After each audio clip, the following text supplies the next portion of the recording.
नमस्कार दोस्तों, good morning, जय श्री राधे कृष्णा, खम्मा घनी, प्रणाम। Agarwal coaching centre Gangapur city के ऑनलाइन प्लेटफॉर्म पर आप सभी का हार्दिक स्वागत अभिनंदन है। और अपन आज की क्लास में एक नया सेशन स्टार्ट करने जा रहे हैं।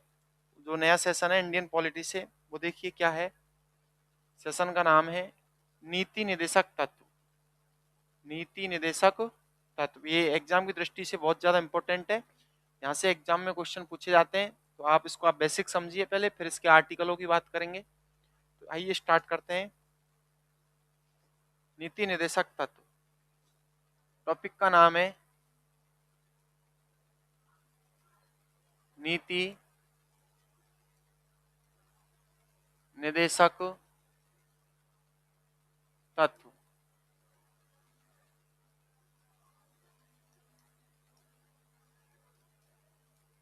टॉपिक का नाम है नीति निर्देशक तत्व। और नीति निर्देशक तत्वों का जो उल्लेख मिलता है संजय मीना टॉक है। संजय जी नमस्कार। टॉपिक है अपना नीति निर्देशक तत्व, और नीति निर्देशक तत्वों को जो उल्लेख मिलता है वो भारतीय संविधान के भाग 4। नीति निर्देशक तत्वों को उल्लेख जो मिलता है वो भारतीय संविधान के भाग 4 के अनुच्छेद 36 से 51 में मिलता है। नीति निर्देशक तत्वों को जो उल्लेख है वो भारतीय संविधान के भाग 4 में अनुच्छेद 36 से 51 में मिलता है। तो आइए स्टार्ट करते हैं। नीति निर्देशक तत्व, भारतीय संविधान में नीति निर्देशक तत्व, नीति निर्देशक तत्व, नीति निर्देशक तत्व तेज बहादुर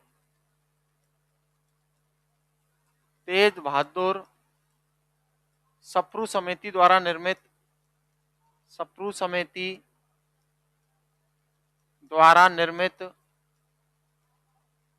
भारतीय संविधान में नीति निर्देशक तत्व तेज बहादुर सप्रू समिति द्वारा निर्मित आयरलैंड के संविधान से लिए गए हैं।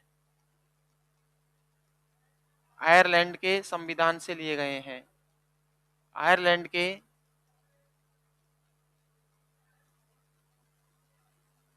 संविधान से लिए गए हैं।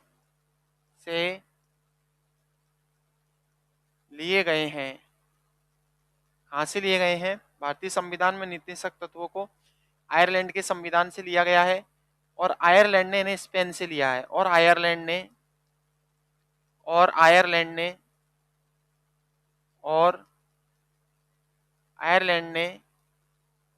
इन्हें स्पेन से लिया है। कहाँ से लिया है? स्पेन से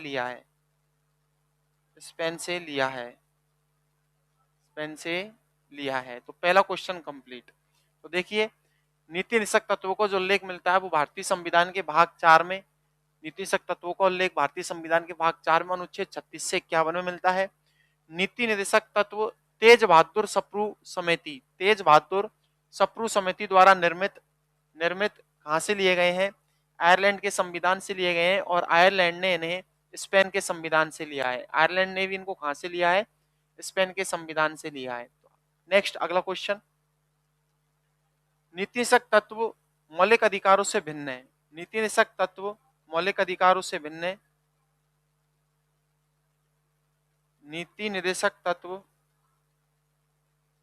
नीति निर्देशक तत्व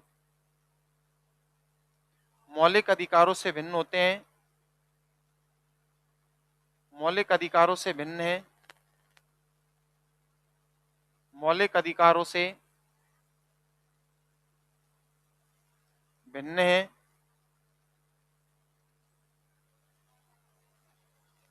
नीति निर्देशक तत्व मौलिक अधिकारों से भिन्न है क्योंकि ये न्यायालय के द्वारा संरक्षित नहीं है। क्योंकि यह न्यायालय के द्वारा संरक्षित नहीं है। न्यायालय के द्वारा संरक्षित नहीं है। न्यायालय के द्वारा संरक्षित नहीं है। नीति निर्देशक तत्व जो होते हैं, नीति निर्देशक जो तत्व हैं, ये मौलिक अधिकारों से भिन्न होते हैं। क्योंकि यह न्यायालय के द्वारा संरक्षित नहीं है, इनका उल्लंघन होने पर न्यायालय की शरण में नहीं जाया जा सकता। इनका उल्लंघन होने पर न्यायालय की शरण में नहीं जाया जा सकता। नीति निषेधक तत्वों के संबंध में संविधान निर्मात्री सभा के सदस्य नीति निर्देशक तत्वों के संबंध में इनके संबंध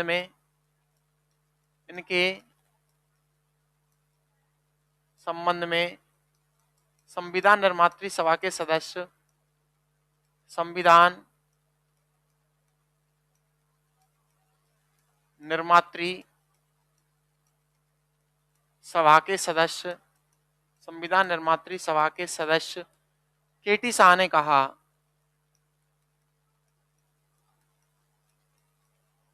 केटी शाह ने कहा केटी शाह ने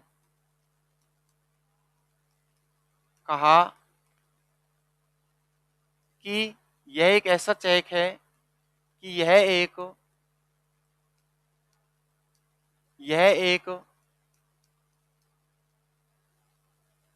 ऐसा चेक है जिसका भुगतान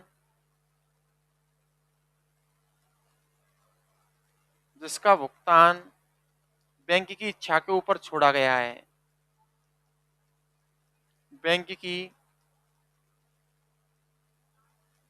इच्छा के ऊपर छोड़ा गया है। बैंक की इच्छा के ऊपर छोड़ा गया है। छोड़ा गया है। ये किसने कहा? ये केटी शाह ने कहा।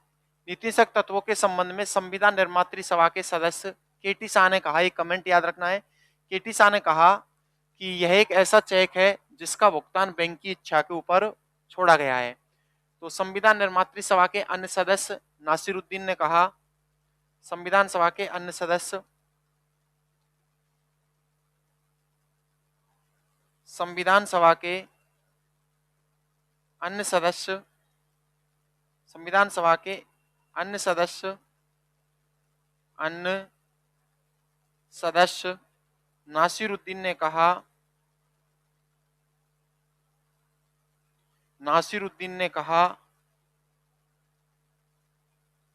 कि यह नववर्ष के प्रथम दिन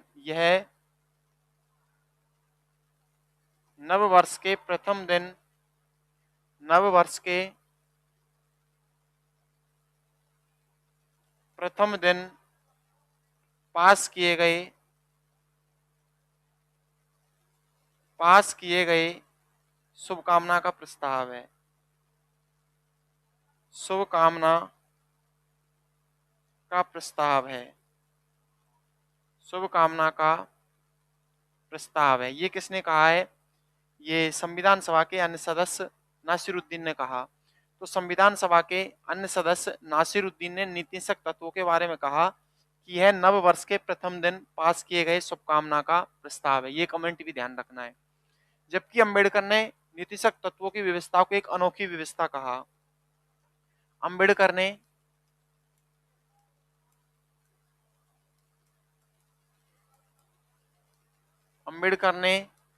नीति निर्देशक तत्वों की व्यवस्था को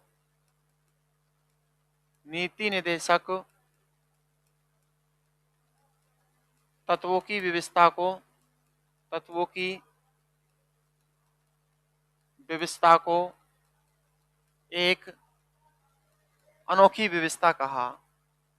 एक अनोखी व्यवस्था कहा।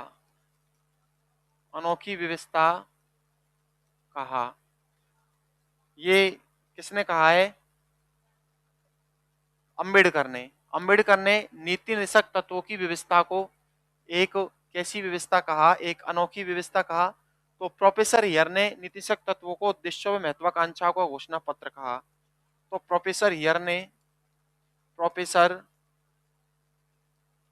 ने नीति निर्देशक तत्वों की व्यवस्था को नीति निर्देशक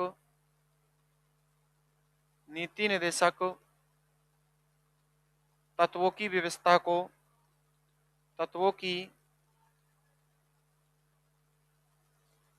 को प्रोफेसर यन ने नीतिनिषेक तत्वों की व्यवस्था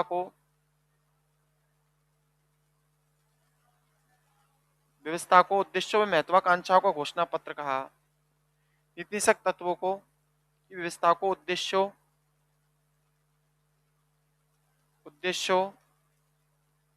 व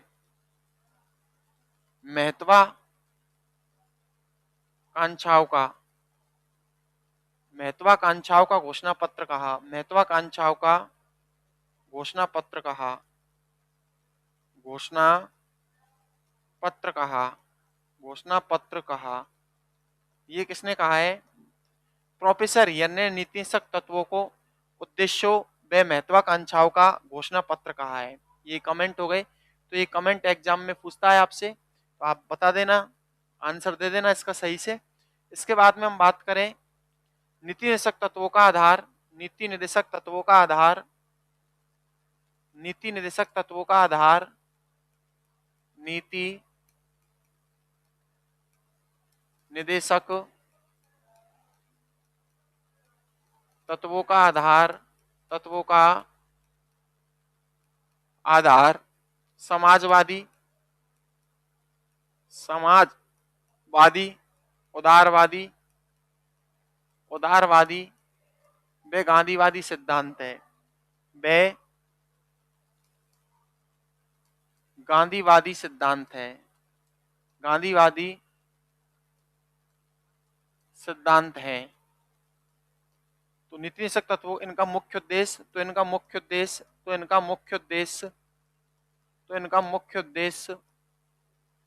मुख्य उद्देश्य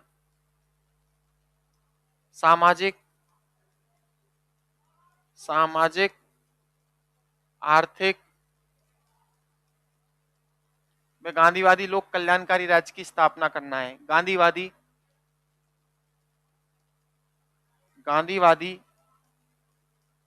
लोक कल्याणकारी राज्य की स्थापना करना है। लोक कल्याणकारी राज्य की स्थापना करना है। राज्य की स्थापना करना है। स्थापना करना है। ये इसका बेसिक से लास्ट क्वेश्चन है, आप इसको अच्छे से समझिए। पहले क्वेश्चन क्या कह रहा है? सर क्या नेट नहीं चल रहा क्या? नीति निर्देशक तत्वों का आधार समाजवादी, उदारवादी व गांधीवादी सिद्धांत है, जबकि इनका मुख्य उद्देश्य सामाजिक, आर्थिक और गांधीवादी लोक कल्याणकारी राज्य की स्थापना करना है। सीधे सीधे पूछ लेगा कि नीति निर्देशक तत्वों का मुख्य उद्देश्य क्या है। तो नीति निर्देशक तत्वों का मुख्य उद्देश्य सामाजिक, आर्थिक व गांधीवादी लोक कल्याणकारी राज्य की स्थापना करना है, जबकि मौलिक अधिकारों का या मूल अधिकारों का जो मुख्य उद्देश्य है वो राजनीतिक लोकतंत्र की स्थापना करना है, जबकि नीति निर्देशक तत्वों का मुख्य उद्देश्य सामाजिक, आर्थिक व गांधीवादी लोक कल्याणकारी राज्य की स्थापना करना है। अब कुछ आर्टिकल देख लो, कुछ अनुच्छेद देख लो।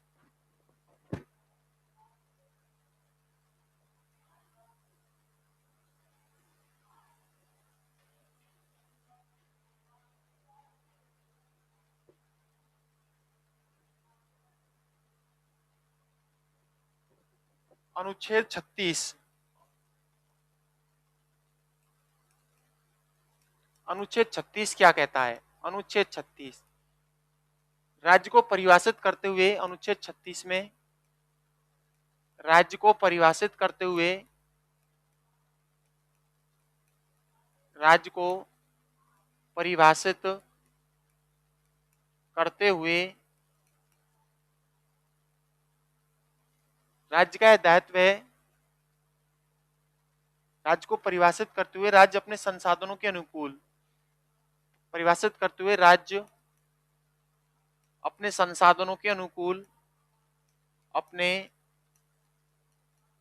संसाधनों के अनुकूल, संसाधनों के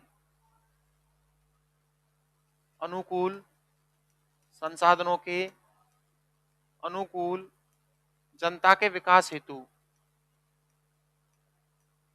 जनता के विकास हेतु नीतियां बनाएगा, नीतियां बनाएगा। ये किसमें? ये अनुच्छेद 36 में। अनुच्छेद 36 क्या कहता है? अनुच्छेद 36 में राज्य को परिभाषित करते हुए राज्य अपने संसाधनों के अनुकूल किसके लिए? जनता के विकास हेतु क्या बनाएगा? समय समय पर नीतियां बनाएगा। ठीक है। जबकि अनुच्छेद 37 क्या कहता है? अनुच्छेद 37, अनुच्छेद 37 की हम बात करते हैं, आर्टिकल 37 की 37 की बात करते हैं तो मालूम चलता है कि नीतिशक तत्वों का मुख्य उद्देश्य लोक कल्याणकारी राज्य की स्थापना करना है। इनका नीतिशक तत्वों का मुख्य उद्देश्य अनुच्छेद 37 में नीति निर्देशक तत्वों का मुख्य उद्देश्य, नीति निर्देशक तत्वों का मुख्य उद्देश्य, तत्वों का मुख्य उद्देश्य, मुख्य उद्देश्य लोक कल्याणकारी, लोक कल्याणकारी राज्य की स्थापना करना है, राज्य की स्थापना करना है, राज्य की स्थापना करना है, स्थापना करना है। अनुच्छेद 37 में नीतिशक तत्वों का मुख्य उद्देश्य लोक कल्याणकारी राज्य की स्थापना करना है। इसके संबंध में डॉक्टर अंबेडकर ने कहा, इसके संबंध में, इसके संबंध में अंबेडकर ने कहा, अंबेडकर ने कहा कि जो राज्य,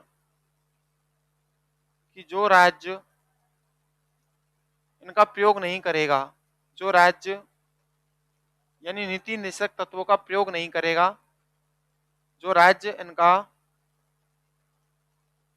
प्रयोग नहीं करेगा, प्रयोग नहीं करेगा तो उसका अगले चुनावों में पतन निश्चित है, तो उसका अगले चुनावों में पतन सुनिश्चित है, सुनिश्चित है।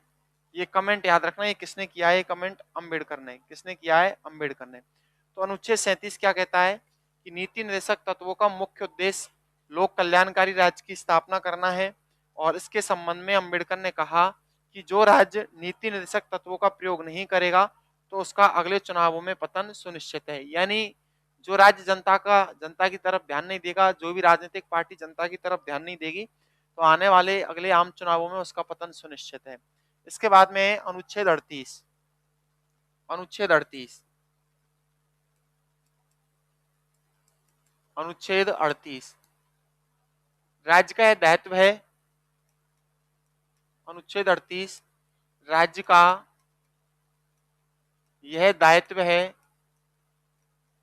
राज्य का यह दायित्व है कि वह सामाजिक, आर्थिक, सामाजिक, आर्थिक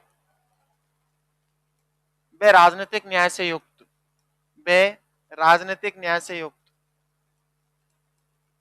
राजनीतिक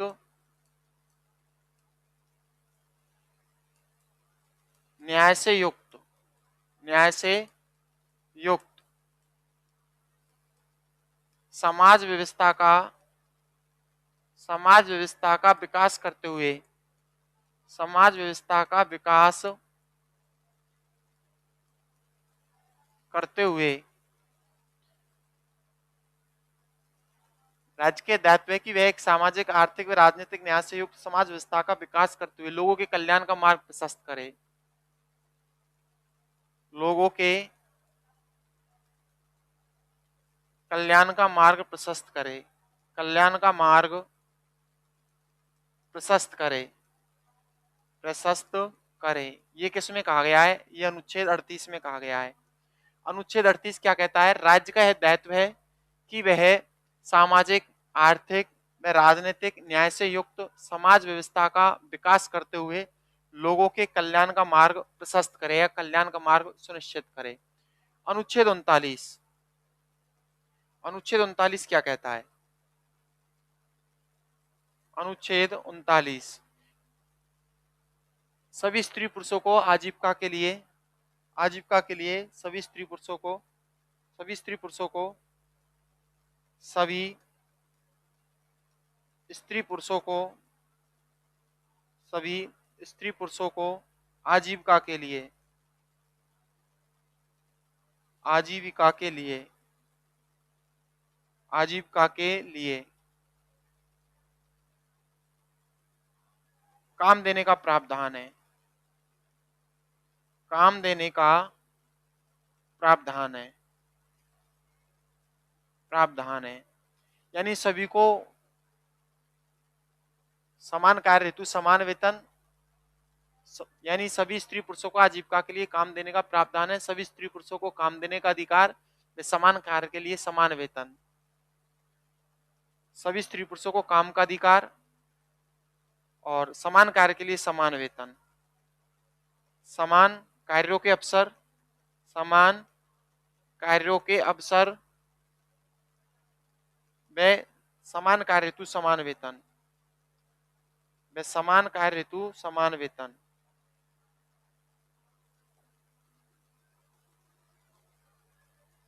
समान कार्यों के अवसर, समान कार्य हेतु समान वेतन, समान कार्य हेतु समान वेतन, समान वेतन, समान कार्य हेतु समान वेतन। ये थोड़ा सा देख लो आप। अनुच्छेद 39 क्या कहता है? अनुच्छेद 39 में सभी स्त्री पुरुषों को आजीविका के लिए काम देने का प्रावधान है और समान कार्यों के समान अवसर व समान कार्य हेतु समान वेतन का प्रावधान है। किसमें? अनुच्छेद 39 में। Raj Bhagoria, good morning sir. Raj Bhagoria ji good morning. Share करो, reply me. Good morning ji, good morning. Raj ji good morning. अब रिप्लाई कर दिया मैंने।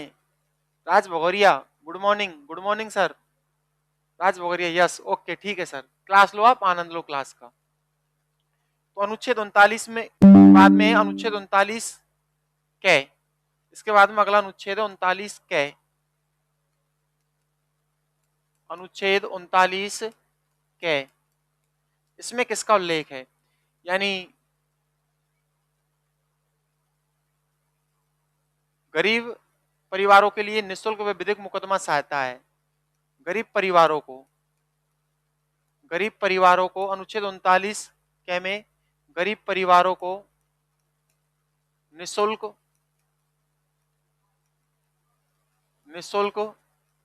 व विधिक मुकदमा सहायता है। विधिक मुकदमा सहायता है, मुकदमा सहायता है। यानी ऐसे परिवार जिनकी वार्षिक आय 1 लाख रुपए से कम है, उनको निःशुल्क विधिक व कानूनी या विधिक मुकदमा सहायता है अनुच्छेद 39 में। अनुच्छेद 39 कै में गरीब परिवारों को निःशुल्क व विधिक मुकदमा सहायता, यानी ऐसे परिवार, भारत के ऐसे परिवार, देश के ऐसे परिवार जिनकी वार्षिक आय 1 लाख रुपए से कम है, उनको निःशुल्क व विधिक मुकदमा कानूनी सहायता है। इसके बाद में अनुच्छेद 40, अनुच्छेद 40, अनुच्छेद 40 में किसका उल्लेख है? अनुच्छेद 40 में स्वायत्तशासी इकाई के रूप में ग्राम पंचायतों का गठन है। स्वायत्तशासी, स्वायत्त शासी इकाई के रूप में, इकाई के रूप में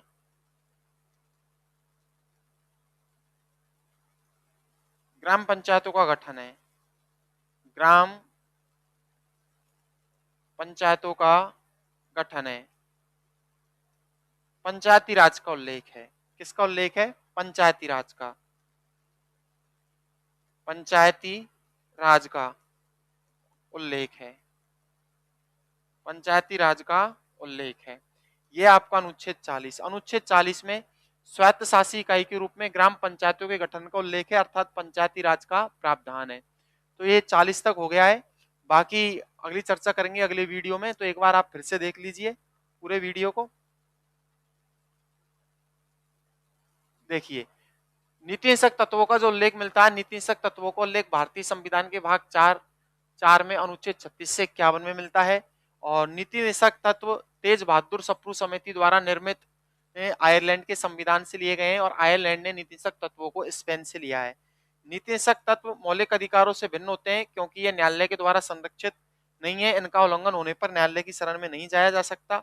इसके बाद में इनके संबंध में संविधान निर्मात्री सभा के सदस्य केटी शाह ने कहा कि यह एक ऐसा चेक है जिसका भुगतान बैंक की इच्छा के ऊपर छोड़ा गया है। तो संविधान सभा के अन्य सदस्य नासिर उद्दीन ने कहा कि यह नव वर्ष के प्रथम दिन पास किए गए शुभकामना का प्रस्ताव है। जबकि अंबेडकर ने नीतिशक तत्वों की व्यवस्था को एक अनोखी व्यवस्था कहा है, तो प्रोफेसर यन ने नीतिशक तत्वों की व्यवस्था को उद्देश्यों व महत्वाकांक्षाओं का घोषणा पत्र कहा है। इसके बाद में नीतिशक तत्वों का आधार समाजवादी, उदारवादी व गांधीवादी सिद्धांत है, जबकि इनका मुख्य उद्देश्य सामाजिक, आर्थिक व गांधीवादी लोक कल्याणकारी राज्य की स्थापना करना। इंपॉर्टेंट है ये क्वेश्चन, ठीक है। और अनुच्छेद 36 में किसका उल्लेख है? अनुच्छेद 36 में राज्य को परिभाषित करते हुए राज्य अपने संसाधनों के अनुकूल जनता के विकास हेतु नीतियां बनाएगा। अनुच्छेद 37 क्या कहता है? नीति निषेधक तत्वों का मुख्य उद्देश्य लोक कल्याणकारी राज्य की स्थापना करना है। इनके संबंध में अंबेडकर ने कहा कि जो राज्य नीति निर्देशक तत्वों का प्रयोग नहीं करेगा उसका अगले चुनावों में पतन सुनिश्चित है। इसके बाद में अनुच्छेद 38 राज्य का दायित्व है कि वह सामाजिक, आर्थिक व राजनीतिक न्याय से युक्त समाज व्यवस्था का विकास करते हुए लोगों के कल्याण का मार्ग प्रशस्त करे। अनुच्छेद 39 सभी स्त्री पुरुषों को आजीविका के लिए काम देने का प्रावधान है। समान कार्यों के समान अवसर, यानी सभी को समान कार्यों के समान अवसर व समान कार्य हेतु समान वेतन का उल्लेख है। अनुच्छेद 39 के गरीब परिवारों को निःशुल्क व विधिक मुकदमा सहायता है। भारत के ऐसे परिवार जिनकी वार्षिक आय 1 लाख रुपए से कम है उनको निःशुल्क विधिक मुकदमा सहायता प्रदान की जाएगी। अनुच्छेद 40 में स्वायत्त शासी इकाई के रूप में ग्राम पंचायतों का गठन पंचायती राज का उल्लेख है। तो अगली क्लास अनुच्छेद 41 से लेकर अनुच्छेद 51 तक अगली क्लास में चर्चा करेंगे। तो ये फिर वीडियो लंबी क्लास हो जाएगी थोड़ा सा, तो अपलोड होने में इसको टाइम लगता है। और आप यूट्यूब पर भी देखिए। आप सभी का आभार, धन्यवाद, साधुवाद। ठीक है सर।